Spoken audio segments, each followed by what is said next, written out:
Chapter 7, The Best News of the Century. Mitzi was smaller than Fudge, with long hair tied in a ponytail. She wore a baseball glove on her left hand. Mrs. A introduced us to her as soon as we got to the house. "This is Fudge Feather," she said, "and this is his big brother." She put her finger to her mouth and paused. "Peter," I said, helping her out.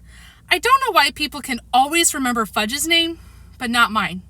"Yes," Mrs. A said, "Peter Feather." "Feather is a funny name," Mitzi said. "Actually, it's Hatcher," I told her, setting the record straight. "But I thought your uncle's name is Feather," Mrs. A said. "It is," Fudge told her. "His first name is Feather," I explained, before things got any more confused. "Feather Hatcher.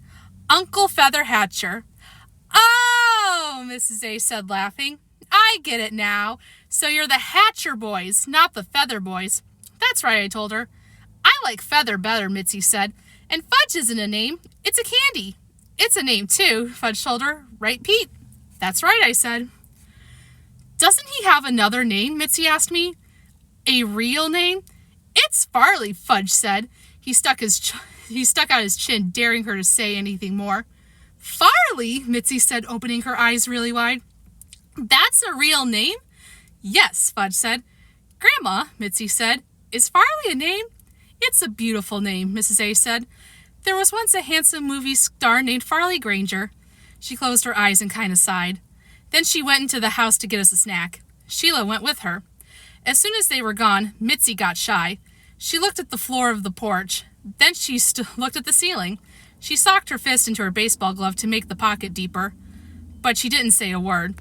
Fudge watched her and hummed a little tune. He didn't have anything to say either. I decided it was up to me to get things going between them. So I said, "That's a good-looking baseball glove." "I call it my Mitzi," she said, hugging it to her chest. "Big gave it to me."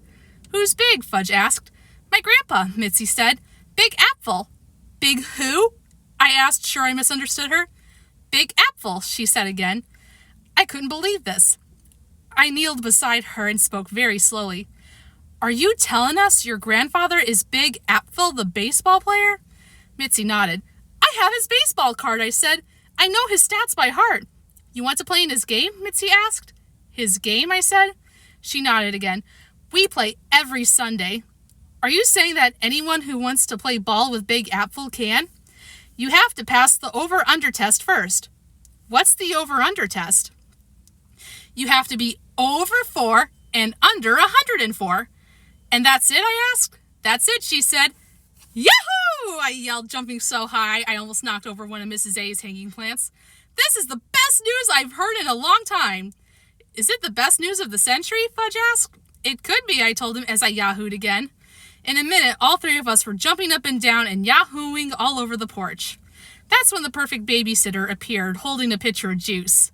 "I'm gone for 5 minutes," she said. 5 minutes, and look at you, carrying on like a bunch of monkeys." "But honey," Fudge said, "it's the best news of the century." "What's the best news of the century?" Sheila asked. "Who knows?" Fudge said. "I don't even know what a century is." I ran all the way home. As soon as I got there, I called Jimmy Fargo. I'm not supposed to make long-distance calls without permission, but this was definitely a special occasion. I was still trying to catch my breath when Jimmy answered. "Are you sitting or standing?" I asked. "Standing." "Well, sit down." "Okay," he said. "I'm sitting." "Where?" I asked. "What's the difference?" "I want to imagine how you look when I tell you the news." "I'm sitting on the floor in the kitchen," Jimmy said, "with my back against the refrigerator." "Okay, I've got the picture." "So what's the story?" Jimmy asked. "You're never going to believe who our neighbor is up here." I paused for a second and took a deep breath. Then I dropped the news. Big Apfel. Jimmy didn't say anything. "You fainted, right?" I said. "No." "But you're speechless." "No." "You don't believe me?" "I believe you," Jimmy said, "but I don't get it. Did you say Big Apple is your neighbor or what?" "I said Big Apfel, Boston Red Sox, the greatest center fielder of all time." Ty Cobb was the greatest center fielder of all time, or maybe Willie Mays. I wasn't going to argue with Jimmy. Instead, I explained that this was a chance for us to play ball with one of the greats. I reminded him to bring his glove and his Mets cap to Maine. Then I waited for him to say something. When he didn't, I asked, "Are you still there?" "I strike out a lot," he finally said. "Who doesn't?" "Probably Big Apfel. We're not talking about the major leagues. We're talking about your basic Sunday ball game. Speaking of basic, Jimmy said, how's it going with the Queen of Cooties? I hardly ever see her. She's got a job babysitting. That's a relief, Jimmy said. I didn't tell him who she was babysitting. I couldn't get to sleep that night. I kept thinking about Jimmy and me playing ball on Big Apfel's team. But that reminded me that Jimmy still doesn't know that we're sharing a house with the Tubmans. I still have to come up with a good excuse, and soon, or I'll never hear the end of it from him. I tossed and turned as Fudge babbled in his sleep. I gave him a kick and he rolled over. After a while, I got out of bed and tiptoed down the hall to the bathroom. It's so quiet in the country, and dark. In the city, it's never dark. You can always look out your window and see lights. It's never quiet either. You hear the buzz of the traffic even in the middle of the night. I used the toilet, then flushed. That's when it came to me. The perfect excuse for sharing a house with the Tubmans. I flushed again and imagined myself telling Jimmy the long, sad story. I'd say, see, when we first got to Maine, we moved into this big old house. It had 7 bedrooms and 4 bathrooms, and you could see the ocean from every window.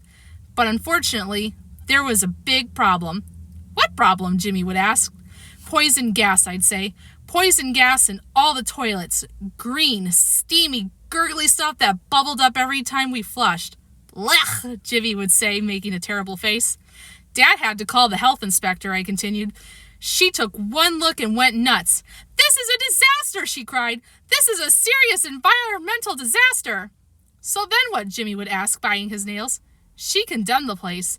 Even though she was sorry about ruining our vacation, she had no choice. The police came and boarded up the house. They nailed a sign to the front door. Warning, poison gas in toilets. Flush at your own risk. Wow, Jimmy would say, you're lucky you got out alive. And I'd say, yeah, I know. A brilliant story, I told myself as I turned out the bathroom light. Jimmy's very big on environmental issues. He's got posters all over his room. Save the whales, save the dolphins, save the rainforest. So he'll understand that the Tubmans were just trying to save our vacation when they let us share their house. I went back to my room and got into bed. This time I had no trouble falling asleep. Stay tuned for the next chapter.